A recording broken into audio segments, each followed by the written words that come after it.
All right, well, thank you for joining me for our Memes 101 class. Should be a fun experience here.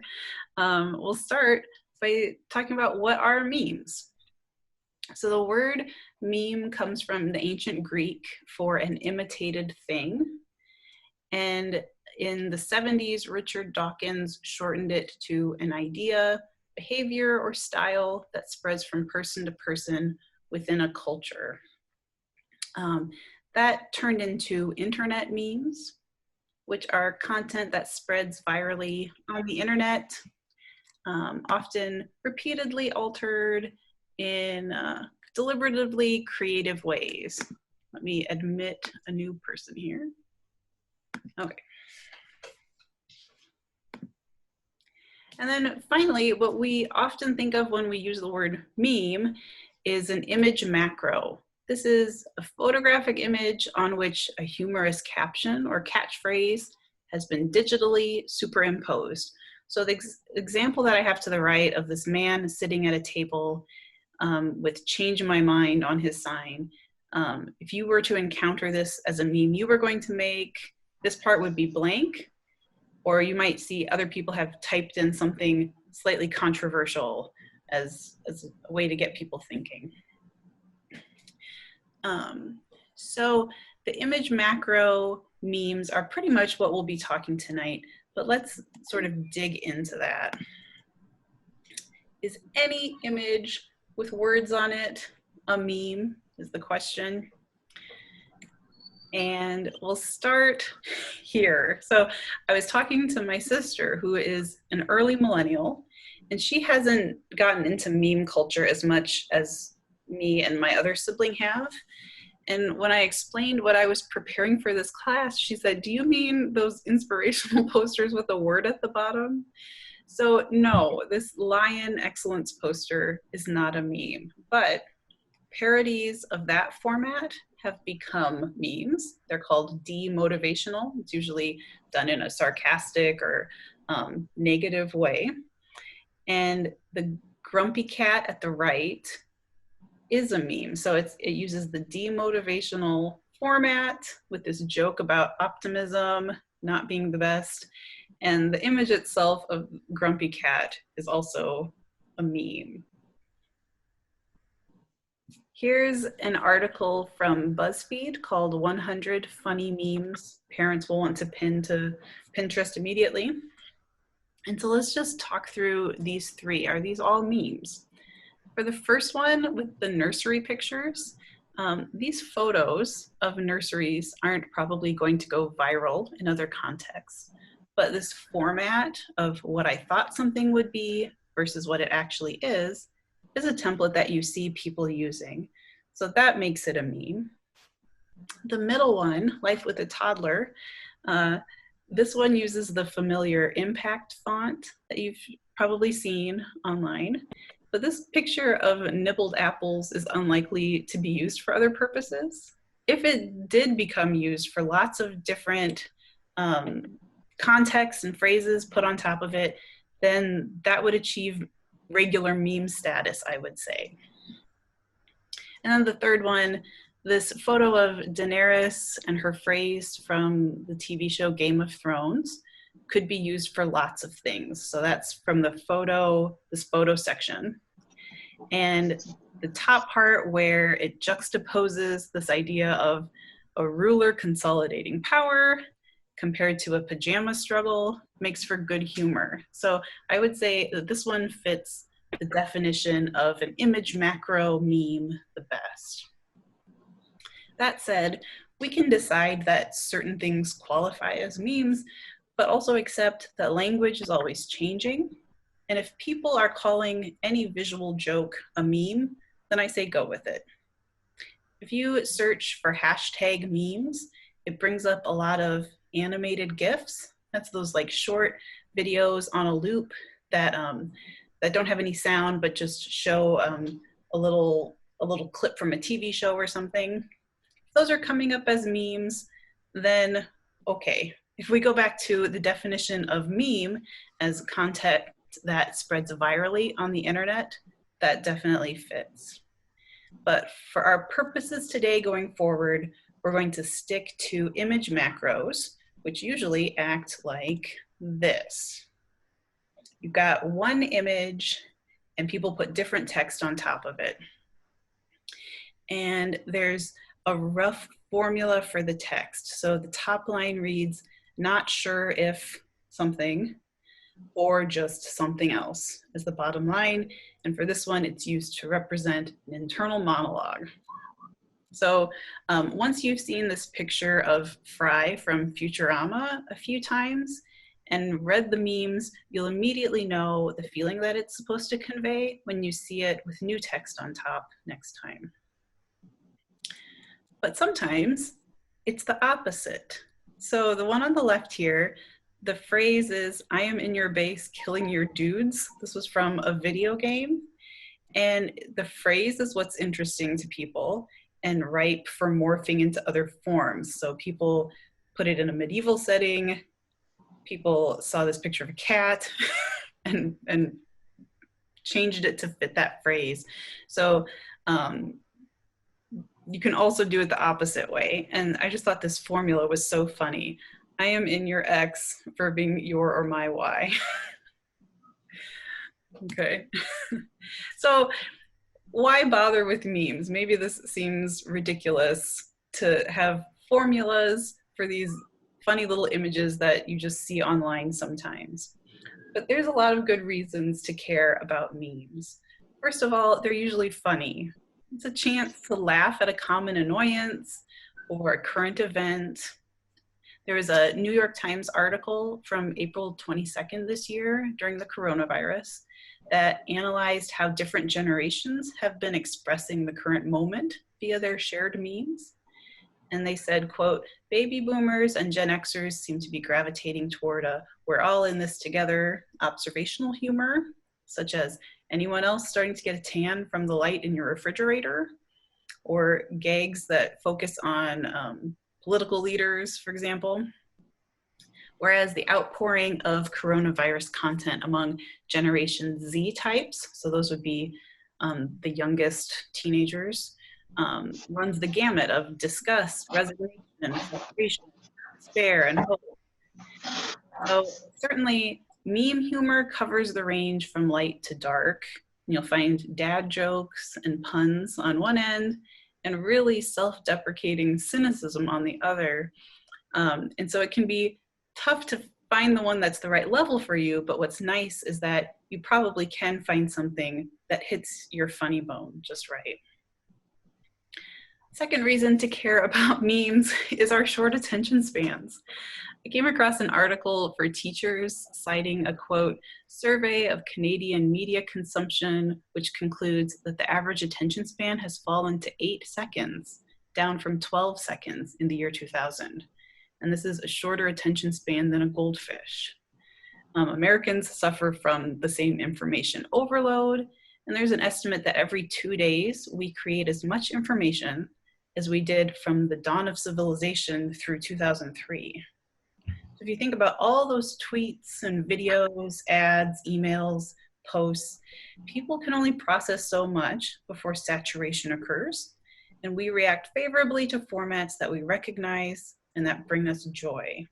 And the meme is just that, says this article. The third point, building community. So I did a search for Iowa memes in Google and came up with these 3 options on the screen here. And I'm from Altoona, so that's why I especially liked the middle one.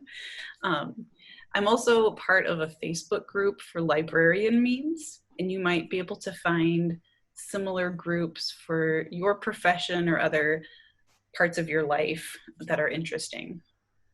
People on there often point out common annoyances that might give me a, oh, I thought I was the only one who noticed or was bothered by that reaction.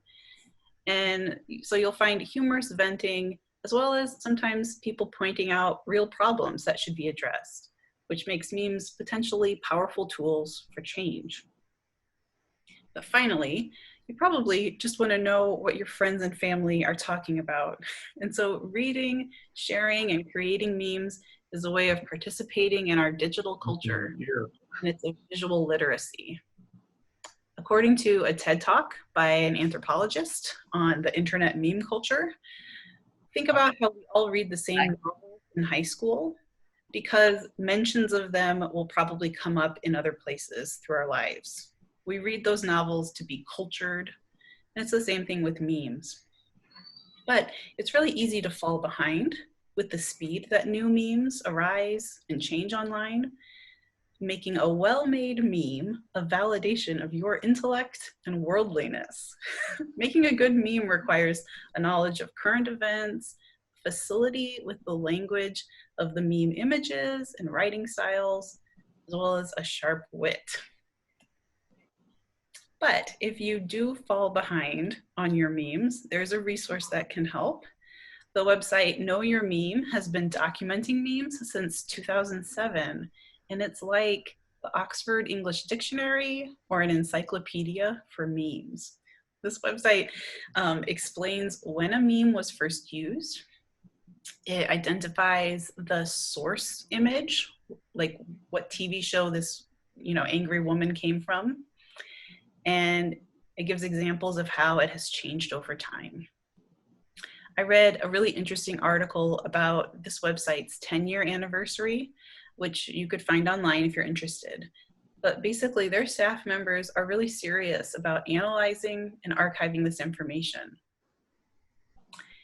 I am going to review some popular memes next, but just remember that you can always look them up on Know Your Meme and look up more anytime you need some context. So I found these examples from the Wix website, where they took the time to use the left image to explain how it's used, and then there's an example on the right. So this is a screenshot from Lord of the Rings. One does not simply walk into Mordor, right, is the quote, but you can use it for any action considered really difficult to execute. And so it's the juxtaposition of eating a nacho and making it through enemy territory that makes this funny, right? Another one is Bad Luck Brian. So you'll learn that each popular image has a name, which you'll see on the meme generators that I'll show you in a little bit. Or you could just use them to talk intelligently about memes with others, like, hey, did you see that Bad Luck Brian meme about studying? And if your friends are in the know, then they might know what you mean. Got a few more. This one's called First World Problems, Frustrations Experienced in Wealthy Countries. A lot of times it'll have something to do with almond milk, so you might laugh at yourself with that one. There's Philosoraptor, or a funny paradox or fun philosophical question. There's Success Kid. This one usually describes something kind of ordinary in the top line and then the punchline in the bottom line for how it was especially satisfying or successful. And finally, this one of Willy Wonka is usually, oh, you're proud of doing some ordinary thing. And then the bottom will say, tell me more. It's often used that way. So I can't see your faces, but hopefully some of those were familiar or maybe helped shed some light on things that you've seen online but didn't really understand where they were coming from. All of these are used a lot by people, and you'll probably see them again sometime. Some of you might be wondering, well, what was the first meme? There's no easy answer to that, but I came across this BBC article arguing that this cartoon could fit the format. So it was found in a 1921 edition of the satirical magazine The Judge, which was published by the University of Iowa. And they got the cartoon from a different magazine called The Wisconsin Octopus, published at the University of Wisconsin. And the argument was maybe that this seems like something you would see as a meme nowadays, right? So this made the rounds on the internet. And as you can imagine, someone gave it a little modern update. And they changed it to fit the template of, if you don't love me at my worst, you don't deserve me at my best. A lot of people are making those featuring 2 photos of the same celebrity, maybe one when they were young and dorky looking, and then after they matured, or having a bad day versus a good day. So I know this doesn't really fit our image macro argument. I just thought you might enjoy the local connection and seeing how easily someone took something that was almost 100 years old and easily repurposed it with a little bit of creativity for today. You can see at the bottom here that this was posted on Twitter, which brings us to my next point, which is, where will you find memes to enjoy? So maybe you already come across memes in your daily life, but if you did want to seek them out, you could try some of these sources. So Imager is one of the sites I'm going to show you next. Twitter, you can try some of these hashtags, or someone recommended to me this particular account for respectful memes. There are Facebook groups. If you search on there for the word memes, you might find some. I'm in the group for wholesome memes, which you see over here. These are mostly uplifting memes that don't have quite the same level of cynicism or, like slight meanness to them. These are going to be cute memes that will brighten your day. And then finally, there's a couple of subreddits devoted to memes or wholesome memes as well. I just want to note that it is pretty likely that you may come across some offensive content in some of these places. So be warned. The respectful memes and wholesome memes are a good way to filter out the mean-spirited ones and find things that you would feel comfortable sharing with a family member and not be upset by. But speaking of that, let's talk about responsible sharing of memes. Part of the visual literacy skills needed to successfully understand memes is knowing enough about them to avoid an embarrassing mistake. So identifying the origins of the pictures. For example, I have never watched the TV show SpongeBob SquarePants, but there are lots of memes that use a picture from SpongeBob, and I could probably share any of them without worry because it's a kid's show and I sort of know enough that I know there's nothing sort of hidden behind the SpongeBob pictures that would conflict with what I wanted to convey. But there's always a chance that the source of the image and the moment before or after that screenshot was taken could convey something additional that I'm not aware of. So if you're in doubt about whether it's a good idea to use or share a particular image, you can always check Know Your Meme to know what hangs around it. Second topic is digital blackface. So it's a good idea to consider issues of race before sharing things online.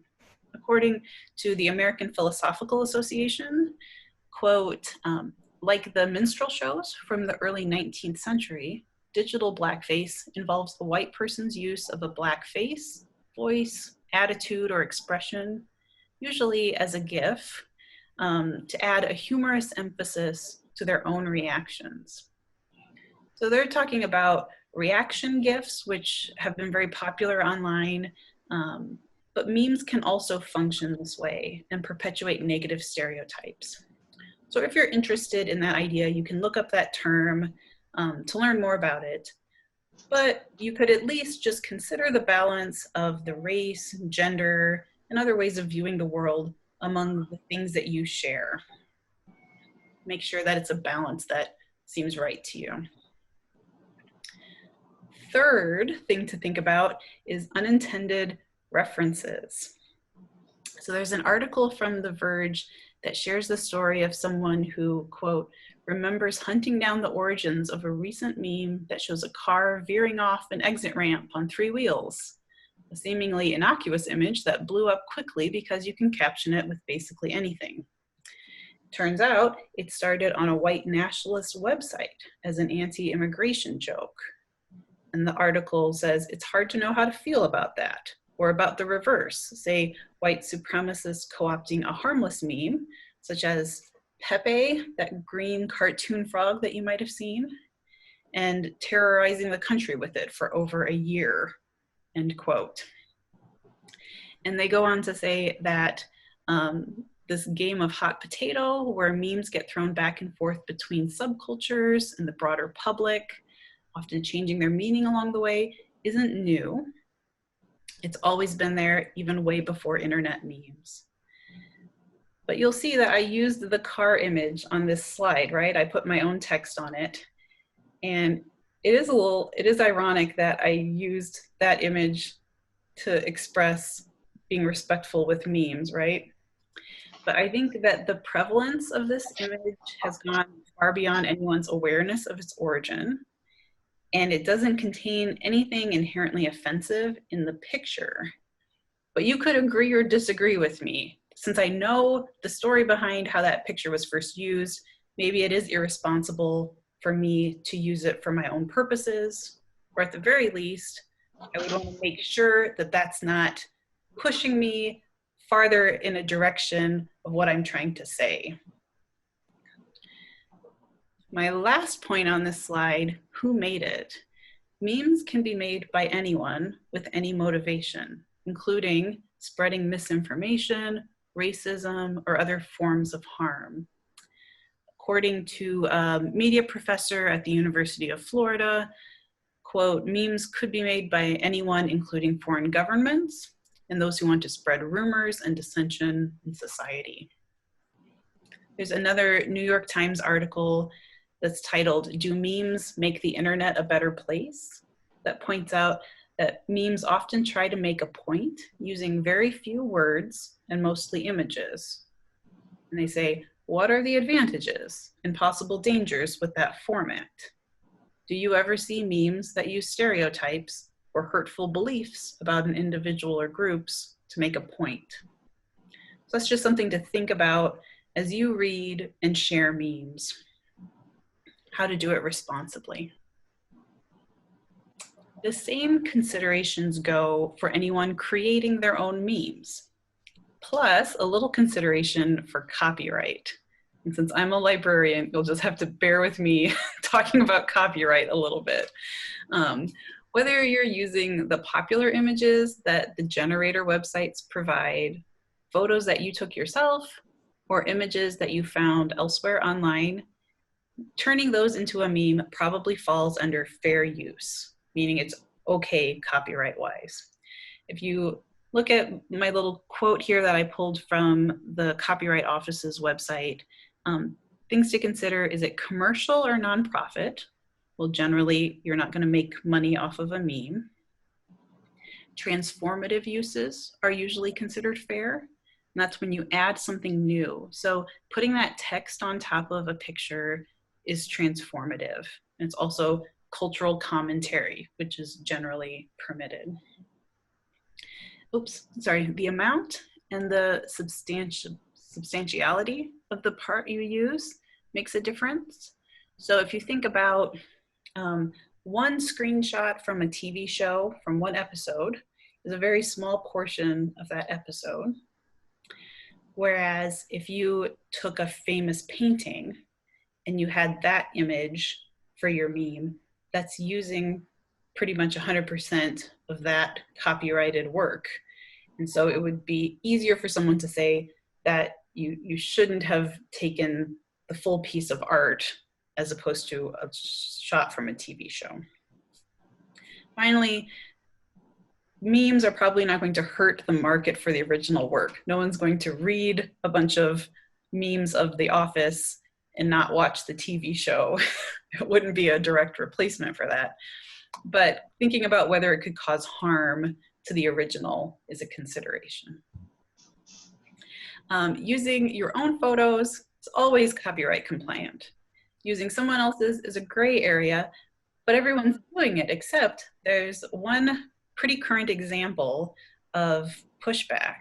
In January of this year, Iowa Representative Steve King's campaign used the Success Kid image in a fundraising ad, and the family of that kid sent a cease and desist letter.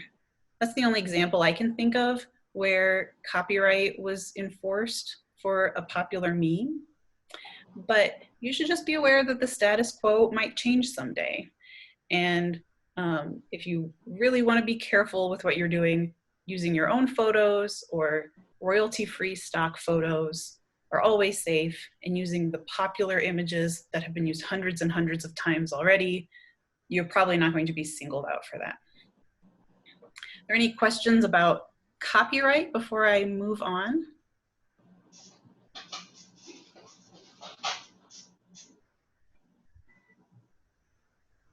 Okay, fair enough. I might have scared you a little bit with thinking about how to be responsible and legal with the memes, but I do want you to feel excited about creating them. So let's start talking about some tools you can use to make your own. The first one I'm going to mention is the Google reverse image search. I don't know if you've heard of this. Normally you would search for a word in Google Images and you would get all the pictures that match. But on the screen here, there's a little camera icon and you can search by an image and use that to sort of find your way back to the source. So if you had a favorite meme, you didn't know what it was called, you wanted to get a blank version of it without any words on it so that you could use it, you could try to do a reverse image search to find an original picture of it. Knowyourmeme.com, I already talked about, but that's an important tool so that you make sure you are saying what you want to say with that meme and using it correctly. And then thinking about the language that you're using. So a lot of times spelling on a meme is not always correct. So you could feel some freedom with spelling. And there's a couple specific examples to share. So lol speak or LOL speak was a form of language that came with cat memes, you know, like a decade ago. And so this example to the right, I'm in your folder corrupting your files, uses very creative spelling. Oftentimes there will be like incorrect grammar and just kind of a boldness and familiarity and irreverence that you might enjoy employing in a meme. More recently, alternating caps is another thing people are seeing, and this is a way of conveying sarcasm. So by making every other letter capitalized, it's meant to sort of be like, oh, like the way that you might roll your voice when being sarcastic. It's a way of showing that in text. That's something that you could get creative with. And finally, the main tool you'll want for creating a meme is a generator. So you don't have to have Photoshop or any image editing software to make a meme. These generators are free websites that don't require a login or any software installation. And they do the work of providing the popular images and then centering and selecting the font for you. Just a warning, these are the kind of websites you'd want to be a little careful of. It's kind of website that might have a pop-up ad, and also they'll show examples of memes that people have recently made, and you might encounter swear words or something offensive among the samples. So this is a warning when we go to those websites in a couple minutes that I don't know what recent memes are going to show up on these. And so please, please don't be offended by anything that you see. There are lots of meme generators out there. I'm going to show you two of them. Neither of these require creating an account, which I prefer as a safety measure. I suppose if you were going to really get into making lots of memes and you wanted people to know that you had made them, then you might wish to have an account. The second one I'm going to show you is a little more robust, but between these two, you might prefer one of their selections of images to the other, or ease of use. Plus, there's always a chance that free websites like this might go out of business. So I just thought it was safe to show you two of them. So we'll start with Imager for the first demo. Let me just walk you through some of these points for why I like Imager's meme generator. It has a large selection of images.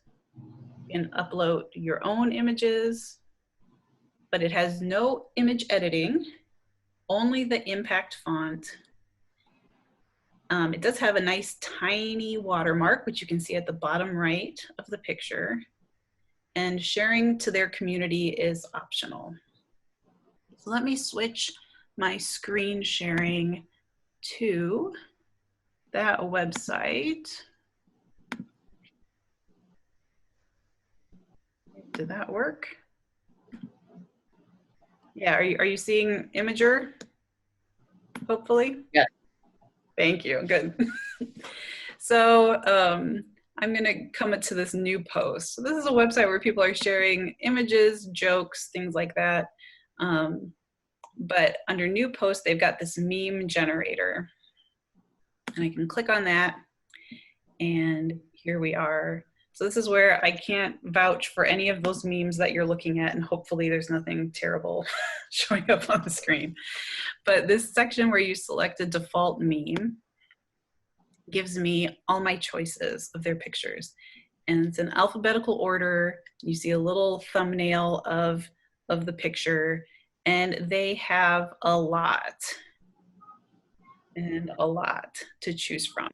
So if you were like, well, what's this face palm Picard really mean? How is that used? You could take that phrase and take it to know your meme, or search that phrase in a Google image search to see some of the memes, to sort of educate yourself. Or you can pick one and it'll give you some choices. So I'm gonna choose Success Kid that we've been talking about a little bit. If I can find him, there we go. And here we are. So if I scroll down, there are some examples. And basically, I've got these two options, the top text and the bottom text. So if I just put an example in here, this is not an especially funny meme.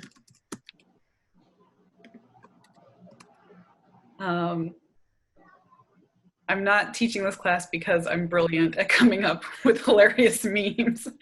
I'm mostly just trying to show you the technical aspects so that you can come up with hilarious memes.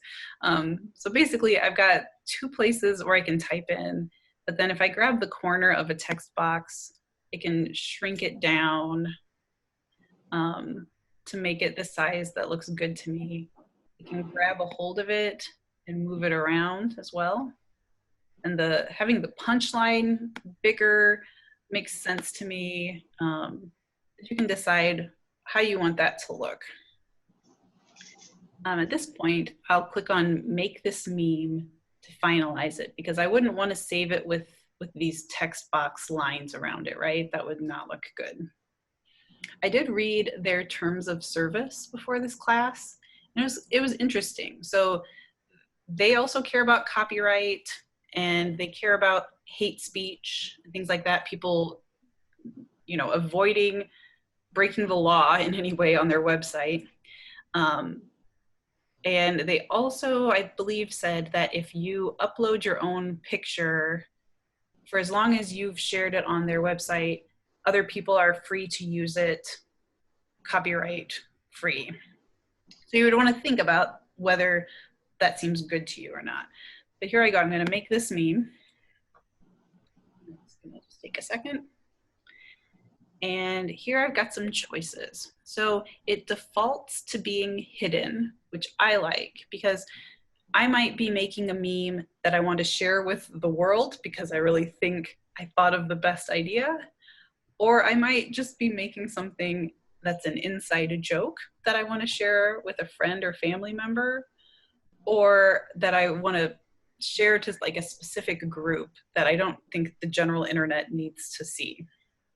So it's nice that it defaults to hidden, but you could choose to share it to the community. If you did that, there's space to give your post a title. You could mark it as mature or not, although they say that they don't allow sexually explicit content, which is nice. And if you were trying to get people to find it, you could also add tags for searches that people might do. For my purposes, I just want to save this as an image to my desktop so that I could upload it to social media, text it to a friend, attach it in an email, something like that. I have not had a lot of luck with this download post thing. So what I would just do is right click on the picture and save the image to my desktop. And I'm just going to make it all A's. Saves it as a PNG. That's a standard photo type that, that would work. And it's going to have this little made on Imager thing at the bottom that I don't think detracts from anything. Any questions about that part before I show you how to upload your own picture in Imager? Nope. Thank you. We'll keep going.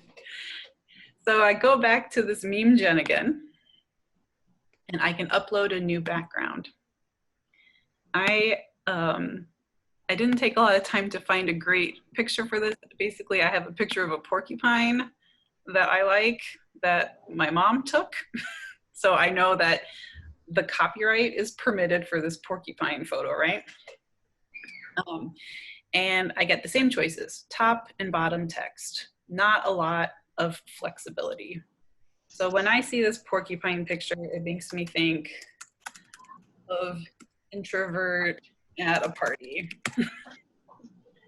And so you can control the size again, move things around, either up or move them both down, whatever makes sense for you. And then like with the others, you'll make this meme. Since I uploaded this picture, when I click make this meme, it's going to insist that I give it a name. That made me worried when I tested this, that my porcupine picture was going to be on their website for other people to use. And so I did some looking and it did not appear to do that. But if you had a picture that was very private to you or that you really didn't want anyone else to have access to, you might not want to do Imager for it, just as a tip. So if I just sort of name this a bunch of crazy typing. Here's my meme without those little text boxes around it so that I can do my right click and save it. It also is an option where you can copy a link to the image. I think that only lasts a short amount of time if you don't pay for an account with them. So I'm not sure I would use that. I think it would be safer if you like what you created to save it as a hard copy image to your computer. Okay, let me switch back to my slideshow and ask again if there are any questions about Imager. It's perfectly good. It's got a huge selection of those image macros, but it's very simple. The amount of control that you have over things is pretty simple. Okay. Okay, so the next one I'll show you is image flip. This one has a good selection of image, maybe not quite as many.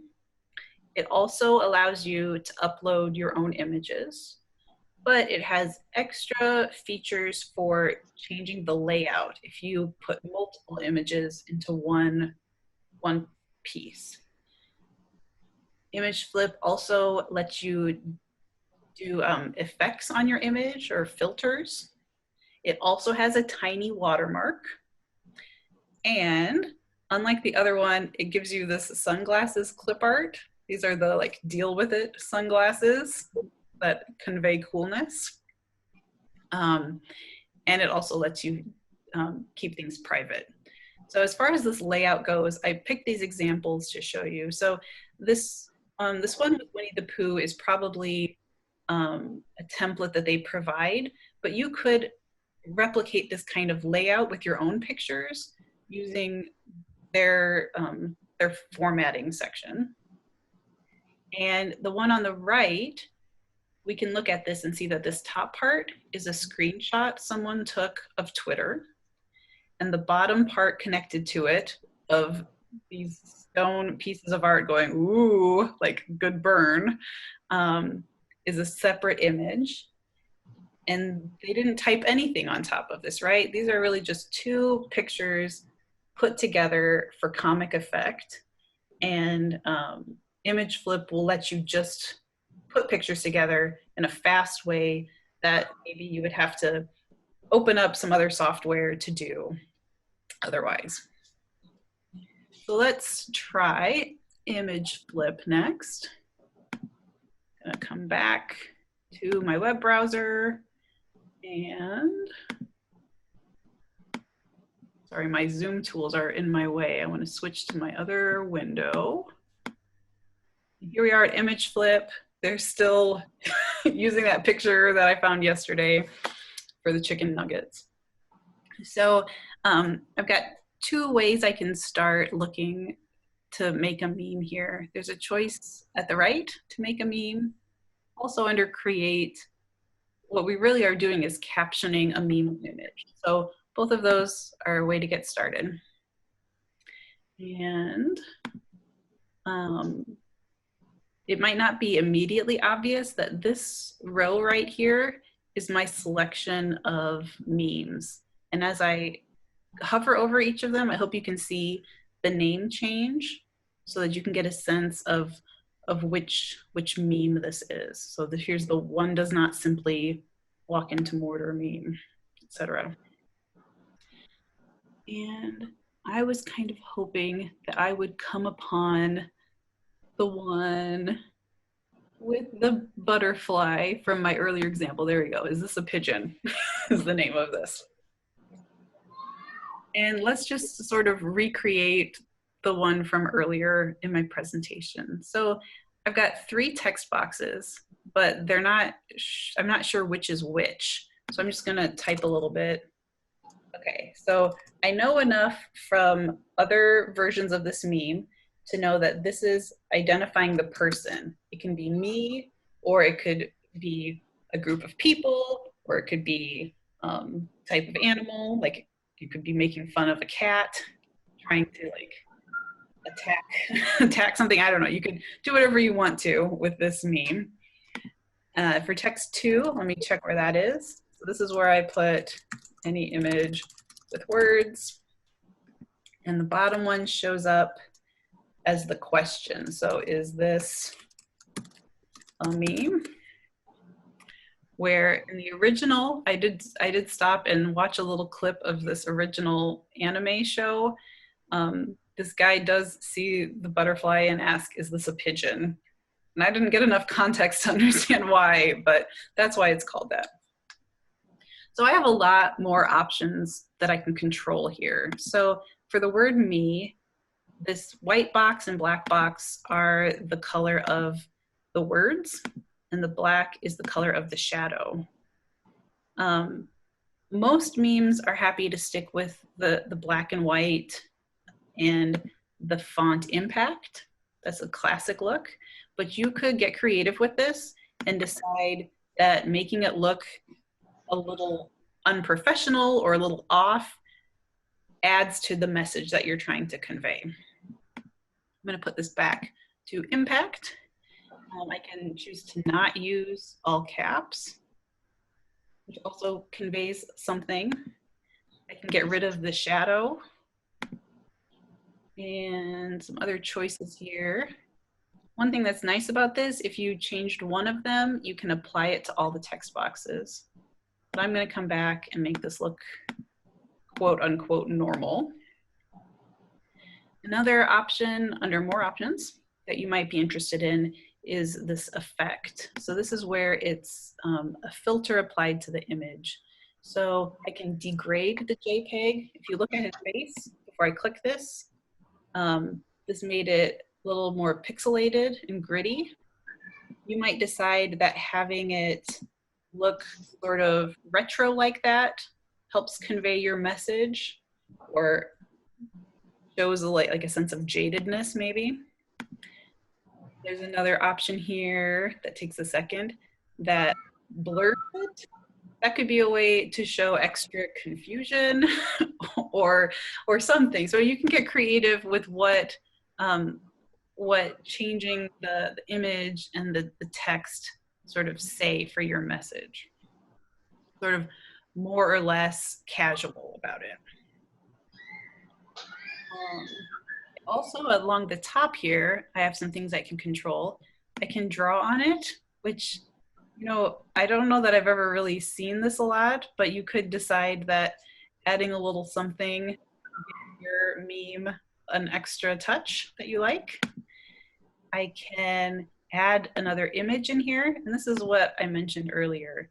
So I think you would probably use this if you were uploading your own image mostly, but you could play around with adding extra images to get a different type of meme. So if you remember early on when we saw the Iowa memes, and there was the one with 9 pictures of Leslie Knope from Parks and Rec with the different Metro Des Moines area towns on them, you could achieve something similar by continuing to add images here.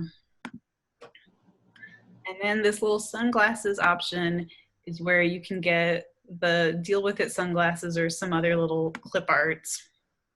And you can move it into place, grab the corners to resize it, things like that. You can also control the text. You can resize it naturally like that, and move it where you want it to be. I've kind of messed up this meme, right? Like I probably wouldn't want to share this with the mustache and the sunglasses, but I just want to show you that this gives you some fun options like that. So if I'm happy with the way this looks, I can get ready to generate it. But first, I want to click to keep it private.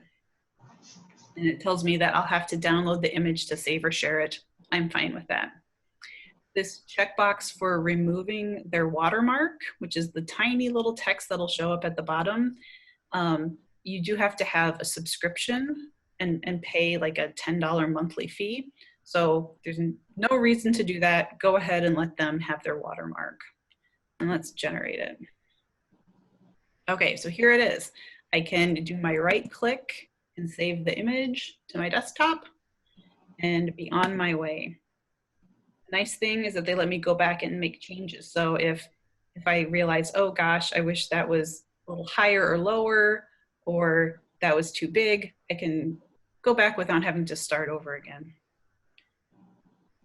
Any questions about that part before I show you how to make one with your own uploaded image?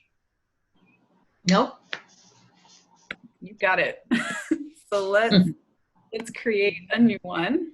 I'm gonna upload my own, and it'll be our good friend, the porcupine. And it's letting me start.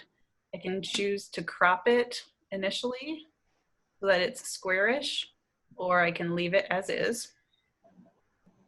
And then I can choose with this check mark to allow other people to see my porcupine as a template. And I'm going to not click that because I prefer privacy whenever I can get it. So let's upload that porcupine. And here we are. It's the exact same options. They start me with 2 boxes of text. just random typing. I could add another text box if I wanted to.